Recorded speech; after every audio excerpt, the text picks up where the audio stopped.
In this episode, we talk about India's very own Jurassic Park. We also talk about the workers who were killed at the construction site of the Mumbai-Ahmadabad bullet train. But first, we talk about a violent clash that broke out at a Mandir in Canada. Hi, I am Niharika Nanda, and you are listening to Three Things, the Indian Express news show. On 3rd of November, a violent clash took place on the grounds of the Hindu Sabha Mandir temple in the Brampton suburb of Toronto in Canada. The clash happened during the visit of the Indian consular officials to the Hindu temple.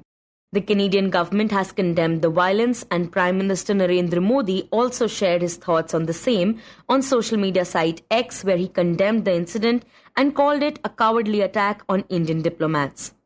To understand why the clash erupted, who was responsible for it, and more, we have Indian Express's Manraj Grewal Sharma joining us. Manraj, can you describe to us what happened in Brampton on Sunday? The Indian High Commission was holding a camp at the temple to issue life certificates to senior citizens and others, those Indo-Canadians. So a large number of people had come and they were sitting in the basement. There were also post-Diwali celebrations going on because it was a Sunday after Diwali. And in Canada, as in other foreign countries, there's a large congregation of devotees on Sunday. So they were there, and outside suddenly these people with pro-Khalistan flags appeared and they started sloganeering. It's quite sad, but unfortunate. It's quite commonplace on many occasions when a certain number of people come with waving pro-Khalistan flags and hold protests. So they had said that we will not allow the High Commission to come here. So they were protesting against it. And then there were other people who were also holding Indian flags and Canadian flags. And there was some sloganeering. And what videos show is then this turned into an altercation. So there was a heavy presence of police, which was trying its best to make sure that the two groups didn't, get into fisticuffs or whatever.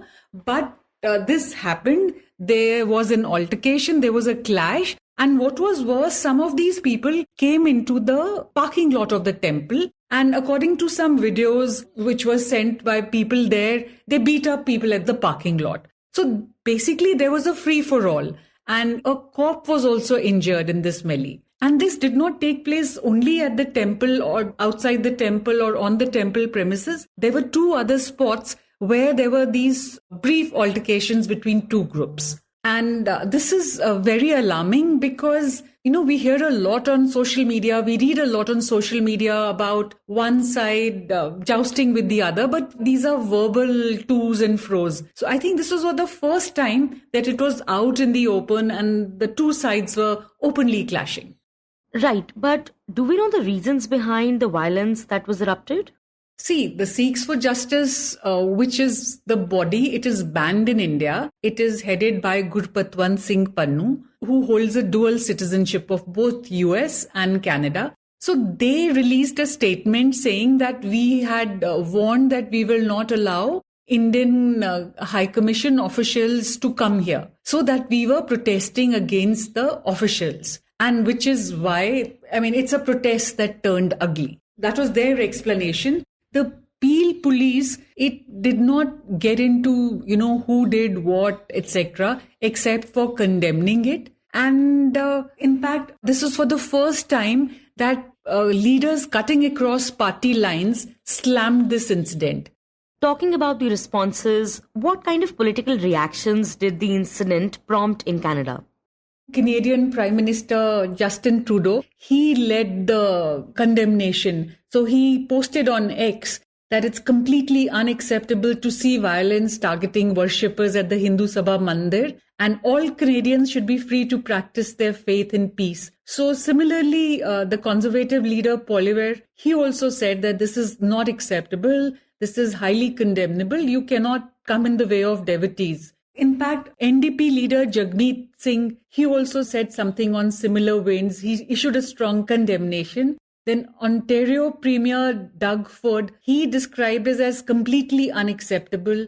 Brampton Mayor Patrick Brown said he was deeply disappointed about such acts of violence outside the temple. And he promised that those who are responsible for this will face the full consequences of law. And then he even hinted that, I will in future bring up a motion banning all such protests outside places of worship because it's becoming all too frequent. So basically everyone, cutting all this NDP, conservatives, liberals, everybody criticized, everybody strongly, very stoutly condemned this violence.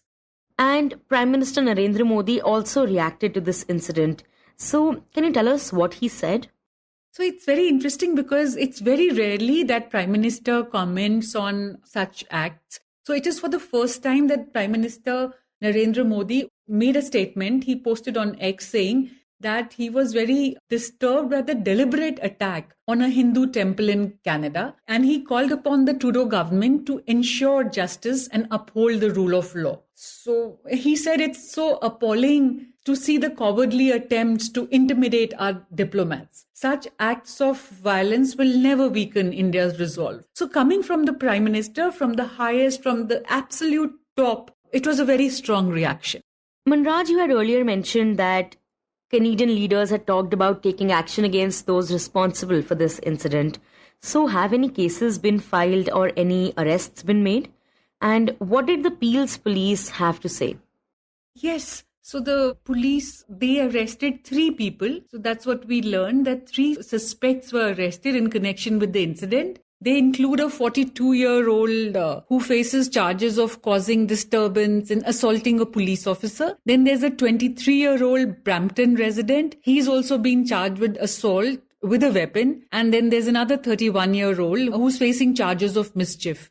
So there are these 3 people, and interestingly, there was a video that went viral which showed an off-duty policeman also in this melee, in this clash. So they have suspended him. The police issued a statement that we acknowledge that there is a video showing this police officer at the protest side, and we have suspended this officer in accordance with the Community Safety and Policing Act, and we are investigating the circumstances in which he was present there, and he will remain suspended until the investigation is complete.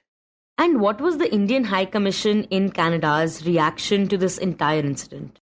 So the High Commission of India in Ottawa said this has been taking place for ages. It's a routine for the High Commission, both in Vancouver or Toronto, to go to places where a large number of people come and issue such certificates and do the administrative work. And we were merely doing our work when this happened, and we had the security agencies were in the know of it. These events are organized to allow senior citizens of Indian origin to complete administrative formalities, because otherwise they have to visit the consulate. They said, this has not happened only in Brampton. So interestingly, they also held similar camps in Surrey at a Gurudwara called KDS Khalsa Diwan Gurudwara. It is the oldest in Canada. They held a camp there, and they held a camp in a temple in Surrey. And at both the places also they faced protests. In fact, in Surrey, somebody from the congregation had gone to the court, and the court had issued directives saying that there is a perimeter around and you cannot violate that the protesters cannot get inside the temple.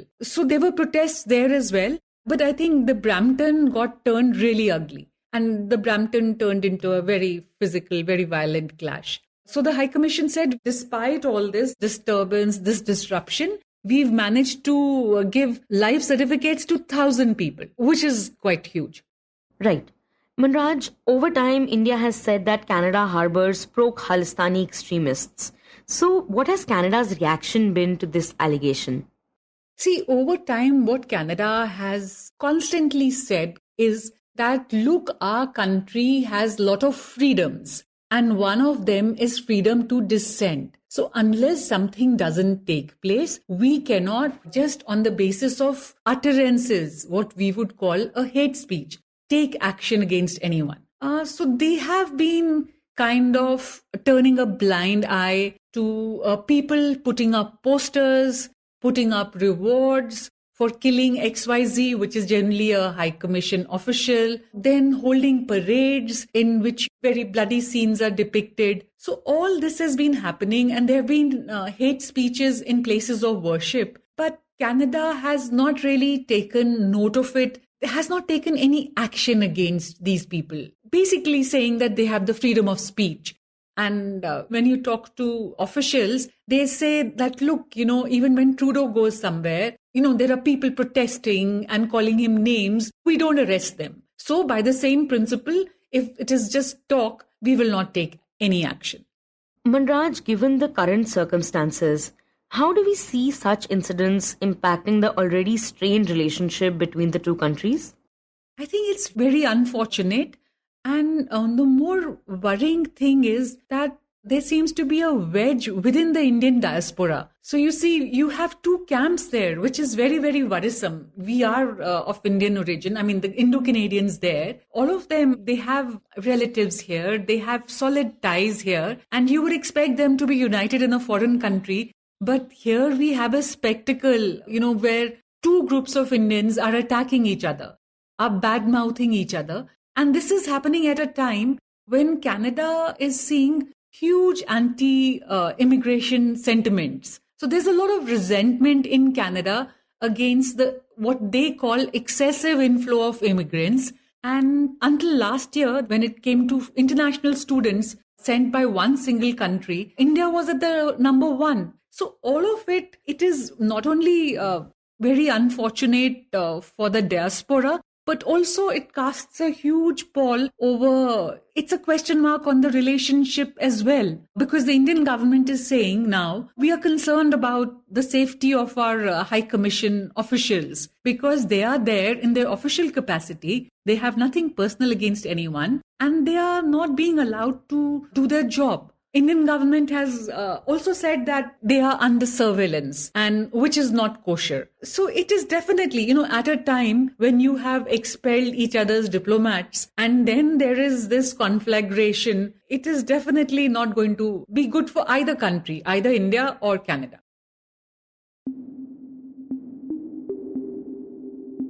Next, we talk about India's very own Jurassic Park. Last month, teams from the Geological Survey of India visited the protected fossil site, Dinosaur Fossil Park and Museum in Gujarat's Balasinor to help pitch it as a UNESCO Geological Heritage Site. Also known as the Jurassic Park of India, it is home to many fossils that belong to dinosaurs who are believed to have walked the Earth's surface some 67 million years ago. But the fossil park is not in its best shape. According to Indian Express's Aditi Raja, it is in a state of neglect with a lack of maintenance. In this segment, Aditi tells us about the park, its history, and the challenges that it faces. Aditi, tell us about the Dinosaur Park and Museum in Gujarat's Balasinor. What all does it house? So the Dinosaur Fossil Park in Rayoli in Balasinor Taluka of Mahisagar district in Gujarat is a part of the Lamenta Formation that takes you back to the Mesozoic era 67 million years ago when the large carnivorous theropod dinosaurs Rajasaurus narmadadensis and Rayolisaurus gujaratensis walked on the land. And right now it is a crest of the majestic natural fossils that continue to remain as evidence of the prehistoric life on the planet, with these fossils engraved in the rocks against this striking countryside of Balasinor. And it is considered to be one of the largest hatcheries of dinosaur eggs in the world, along with Aix-en-Provence in France and in Mongolia. And the stories of discoveries of these dinosaur eggs from here is just as amusing. And across the fossil park, there is a museum that has been created by the Gujarat government with the latest second wing inaugurated as recently as 2022. Now, this is the 5D museum, which has 16 galleries and it is spread over an area of 25,000 square feet, depicting various forms of displays, 3D projection mapping, sensor-based interactive consoles, 3D holograms, 360-degree interactive virtual reality tour, animated dynamic sculpture installation, a 5D theater as well as a digital forest, and galleries that have displays on the dinosaurs of India, fossil exhibits, some of which are also from the collection of Princess Alia Sultana Babi's collection that she has collected over the years. So the entire area is basically promoted as the Jurassic Park of India because it is one of its kind fossil park and museum in the country. And what makes it eligible for pitching it as a UNESCO Geological Heritage Site? So the Dinosaur Fossil Park in Rayoli is unique because while the fossil park has been discovered as a hatchery of dinosaur eggs, it is also a graveyard of the dinosaur. So you have the hatchery as well as the dinosaur at the same place, which makes it very unique. And also being the third largest in the world, as I said earlier, among the third largest apart from France and Mongolia. There is a lot of scope of exploration according to paleontologists and experts even today, because a very small part of this district has actually been excavated by the GSI in the 1980s, and experts told us that there is a lot more that can be discovered. So once it gets that tag, it will also have a lot of more interest than it already has among the people.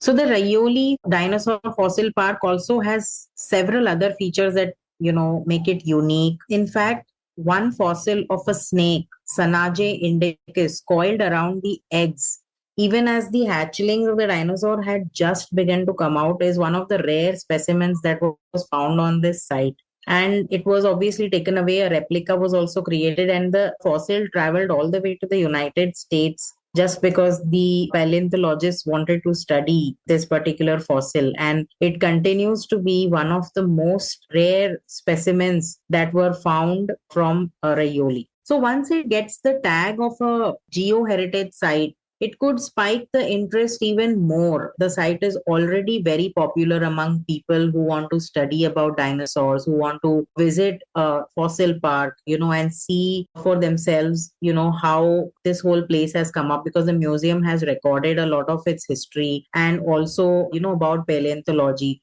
Once it gets a tag of the UNESCO site, it would obviously get more recognition and also probably lead to more excavation at the site, which many experts still believe has not been excavated to its fullest potential. And Aditi, you yourself visited this park.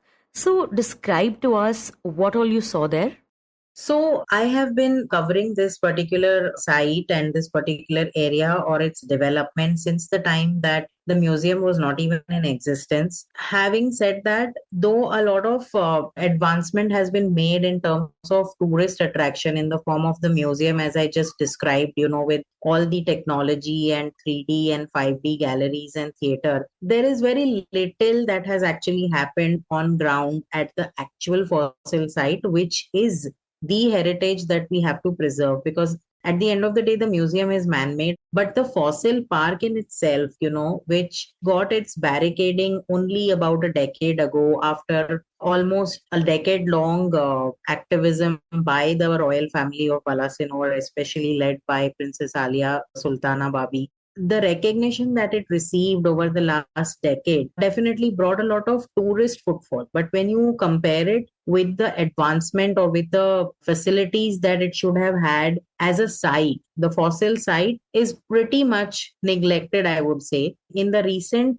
visits that I have made to the fossil site, I have only noticed that, the entire focus is at the museum. Very few tourists actually go to the fossil park as such. Only those who are really interested in looking at those real fossils etched in the ground. This time when we visited there was a lot of thicket that had not been cleared from the fossil park. So accessing the fossil park was also difficult and risky. Not everybody would like to walk through literally 2.5 feet a pathway in the middle of shrubs, given the fact that these areas are known for snake bites and, prone prone to having snakes in these areas. The issue here is that this particular fossil site stands on a reserved forest land. And so, although the tourism department and the government of Gujarat have very ambitious plans to develop the site in itself for, tourists, the whole permission that is needed from the central agencies, from the forest department is coming in the way.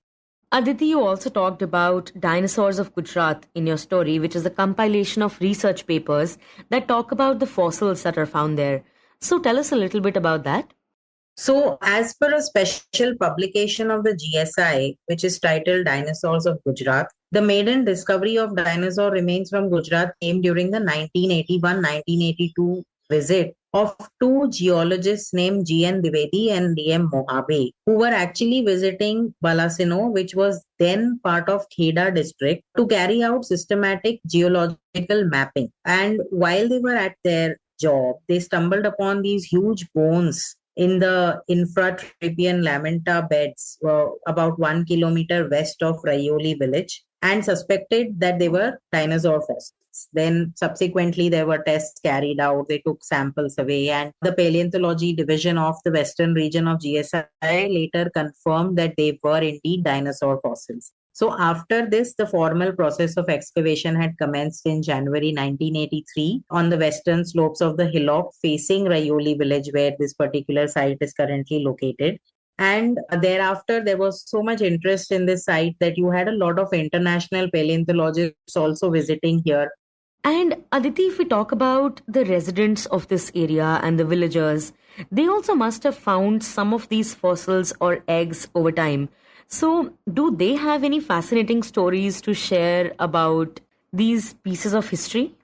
If you go by the local tale, it's very amusing that people of this particular place who were living with fossils and, finding these dinosaur eggs all the time while they were, blasting quarries, these eggs would fly. Villagers were actually using these eggs for grinding masalas because they are really strong and really hard and very nice to use to grind masala. So there is a very amusing anecdote that Alia Babi always shares about one of her prized possessions, which is one of the fossilized eggs, which she found with a village woman while she was grinding chilies. And when Alia looked at the rock that she was using, she realized that this is a dinosaur egg. And that's when she took it immediately into her possession, and she has very humorously named it the masala anda. So these are the kind of stories that you have, and at a slight distance from Balasinor, in the same region where dinosaurs lived, these eggs are also worshipped. Fossils are worshipped as being that of some, mythical creature that these villagers have never seen, but, praying and hoping that they don't come to damage their crops and property. As you mentioned in this conversation earlier as well, you had the opportunity of meeting Alia Sultana Babi, the Nawabzadi of the erstwhile princely state of Balasinor. So, can you talk about the kind of contribution that she has towards preserving these fossils? So, Alia Sultana Babi, who's the Nawabzadi of the erstwhile Balasinor princely state and popularly known as the Dinosaur Princess, got involved with the preservation of this particular site in 1996. And she has spent close to 3 decades of her life for this cause and for the promotion of the site. And for Alia, the site holds importance because she understands, that it is the hatchery and the graveyard and one of the only such sites available in the world where, a lot of research can be done. And she realized that it was right in her backyard, in the estate that once belonged to them as a family, that dinosaurs had actually lived. And therefore, she spent several years learning about dinosaurs and paleontology, visiting several other fossil parks and museums world over. She has also attended dinosaur classes conducted by Jeff Wilson in the University of Michigan, Ann Arbor. And it's a matter of pride for her that 2 indigenous dinosaurs of India were actually discovered from her backyard. Now, in her contribution to the preservation has been her relentless, advocacy and relentlessly approaching the government to barricade the place, to preserve it, to actually physically go and explain to villagers why they shouldn't bring their animals to graze on the fossil site. Why is it important that, it is preserved until the time that it is barricaded? And even after the discoveries were proven to be fossils, she went around several villages, trying to tell people why they should not be using the dinosaur fossil eggs to grind masalas, although some families she believes would still have one or two. And Aditi, what would you say are some of the major threats and challenges that the park faces? So, among the major challenges that the park is facing is to make it more tourist friendly. I think, as I told you, that neglect in the sense that when seasons change and there is, especially after monsoon, when there is a thicket, you can't really, you wouldn't really risk walking through that path and going and looking at every single fossils. I think maintenance of the fossil site, which is the natural heritage, which can be lost and not rejuvenated or recreated again, that is one challenge that the government definitely has and it should recognize. Very close to the fossil park is a new water pipeline that is being laid, by the district administration, which is an important water project for the government, which experts feel poses a threat to the protected site and also to the probability of more fossils being in the region. But of course, as far as the administration is concerned, they do feel that, development projects and infrastructure projects like these are also important. Speaking about the museum, but again, the problem that ails the museum is that of supervision, that of maintenance, that of authority. The major issue in these areas is that of labor because, the local villagers are staunchly opposed to the agency that has been contracted bringing labor or manpower from outside Rayoli village. And therefore, appointing the local villagers as staff at the museum has turned out to be detrimental for the interest of the museum because they are not really, as efficient as they should be. So most of the consoles do not work at this point. There are a lot of power outages. There is a lot of issue related to supervision where unruly tourists are not controlled and, there is more damage caused to really well-made models or, interactive consoles that are there. So, what is the way forward? How do we see things getting better? So we also spoke to Professor Ashok Sani, who is currently the Professor Emeritus of Punjab University, who is credited for establishing the Dinosaur Gallery of India at Chandigarh. And he was among the instrumental experts who had actually brought those 50 foreign paleontologists to Balasinor in the late 1990s. When we spoke to him, what he had to say was that so much money, so much fund is being pumped into making a museum at the fossil site when the actual excavation, the actual fossil site, the possibility of so much more that particular part of the earth holds has not been explored. So, according to Professor Sani and other experts also, the way forward is to probably focus more on exploration, excavation, probably discoveries like the Sanaje Indicus are still awaiting, as the entire region has not really been researched that much. And of course, the fossil park that is currently there, where, the barricade has been put up and which is open to tourists, needs to be maintained. I think what is needed is coordination between the departments that are involved. So while there is a forest department involved, there is a tourism department involved, the local administration involved, the contracted agency involved in the museum. If there is a coordinated effort where the fossil park can be readily accessible to tourists at any point in time in the year, in any season, I think that kind of maintenance is definitely needed because this is one site where the tourist footfall is really good, despite it being located in quite a remote location and it being the only place of visit in that particular place. So people visit the Rayoli Fossil Park because they specifically want to visit the fossil site, and it's not a visit that you can club with any other entertainment. So I think that is the one aspect that the tourism department and the government must consider and work on. And in the end, we talk about an accident that took place at the construction site of the Mumbai-Ahmadabad bullet train. Yesterday, 3 workers were killed while another one was rescued from under the debris of concrete blocks which collapsed at the construction site of the Mumbai-Ahmadabad bullet train corridor project of the National High Speed Rail Corporation Limited, NHSRCL, at Rajpura village near Vasad in Anand district. Officials said that the incident occurred when a temporary structure of steel and concrete being used for foundation work on which the concrete blocks had been placed collapsed, trapping 4 workers underneath. The incident took place at 5 p.m. and immediately teams of local fire department as well as police rushed to the spot to begin the rescue operations. 2 workers were rescued and rushed to the hospital for treatment while the body of 1 worker was pulled out. Anand District Superintendent of Police G.D. Jasani said that the incident occurred at a spot located on the bed of the Mahi River. He said, and I quote, "The body of 1 worker has been pulled out and the rescue operation is on to ascertain if more workers are trapped.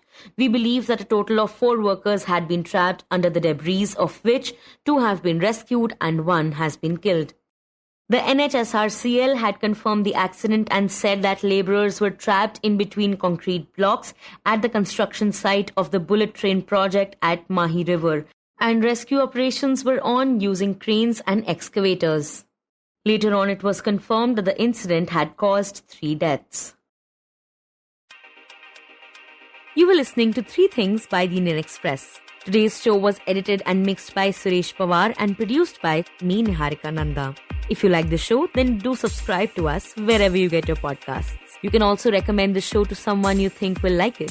Share it with a friend or someone in your family. It's the best way for people to get to know about us. You can also tweet us at Express Audio and write to us at podcasts@indianexpress.com.